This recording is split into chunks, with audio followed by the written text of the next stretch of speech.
दो लोगों से जीवन में हमेशा बच के रहना, जो हमेशा दूसरे की शिकायत करता है उस इंसान से हमेशा बच के रखना। तो चाहे आपके परिवार में हो, आप देखिएगा कुछ रिलेशन में भी होंगे सब यहाँ पे, जो दूसरे की बार बार फलनिया ऐसे वैसे, ये सब बड़े निगेटिव होते हैं। इनके साथ आप रहेंगे ना, आप भी एक निगेटिव एनर्जी से घिरे रहेंगे। ये हकीकत है कि स्किल्ड हमें अर्निंग करने के लिए मौका देता है।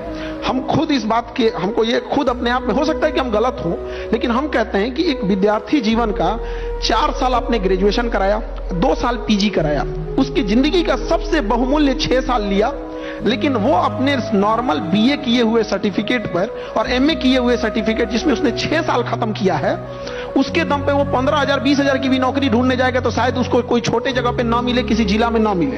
तो फिर क्यों पढ़ाएं हम उसको? वो 6 साल उसका जिंदगी का बर्बाद कर दिए। उस 6 साल में उसको बढ़िया बढ़िया प्रोफेसर वगैरह, अर्निंग बहुत जरूरी है। ये भाषण देने के लिए अच्छा होता है कि शिक्षा का उद्देश्य संस्कार विकसित करना होता है। माँ बाप भी संस्कार सिखा देते हैं, ऐसे अनपढ़ लोग भी मिलेंगे, इतने संस्कारी होंगे कि पीएचडी किया हुआ इंसान उसके पास में छोटा पड़ जाएगा।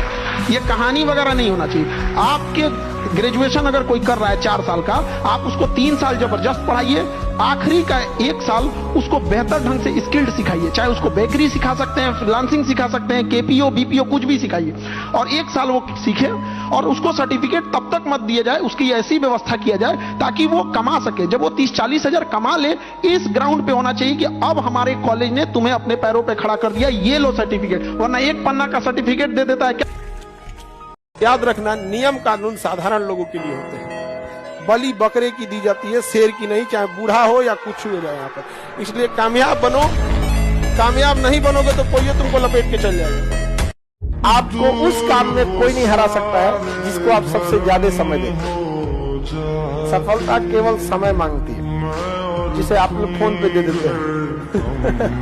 जहाँ तक बात कहें ना कि सीबीएसई बोर्ड या जो बड़े लोग होते हैं उनके बच्चे अच्छे हैं, तो देखिए एक बात बताते हैं, हथियार कितना भी खतरनाक और बड़ा क्यों ना हो जाए, चलाने वाला खतरनाक होना चाहिए। तो कॉलेज और स्कूल कितना भी अच्छा क्यों ना हो, पढ़ने वाला स्टूडेंट में अंदर मेहनत होना चाहिए। हिंदी मीडियम वालों के अंदर मेहनत ज्यादा होता है, गाँव के लड़कों के अंदर बहुत मेहनत होता है। उसके पास पसीना होता है ना, तो एसी नहीं चलाता है, गमछा से मार लेता है पसीना, हाथ में रुमाल बांध लेता है कि पसीने से कॉपी न भीगे वहाँ पर। उसके पास तकिया नहीं होता है मोड़ने के लिए, हाथ मोड़ के लगा लेता है तकिया, वो पड़ता है सुबह उठ के। इंडिया में आप देखिएगा कि अगर किसी को बद्दुआ देनी है, श्रापनी है, तो वो घर की फाइनेंशियल स्थिति को संभालने वाले पुरुष को बद्दुआ देगा। तुम्हारे पिताजी को नौकरी छूट जाए, भाई ये हो जाए।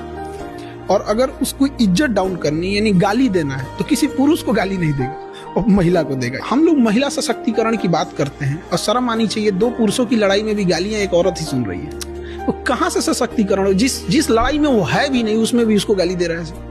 आज हम इधर से बाल हरा रंग दे, इधर लाल रंग दे, तो कहने के लिए तो हम कह सकते हैं कि हमारी आजादी है, लेकिन क्या दिल से रिस्पेक्ट करोगे? अब हम लड़ जाए नहीं, तुम इज्जत करो। इज्जत कमाया जाता है, ये पेड़ पे फलने वाला कोई चीज नहीं।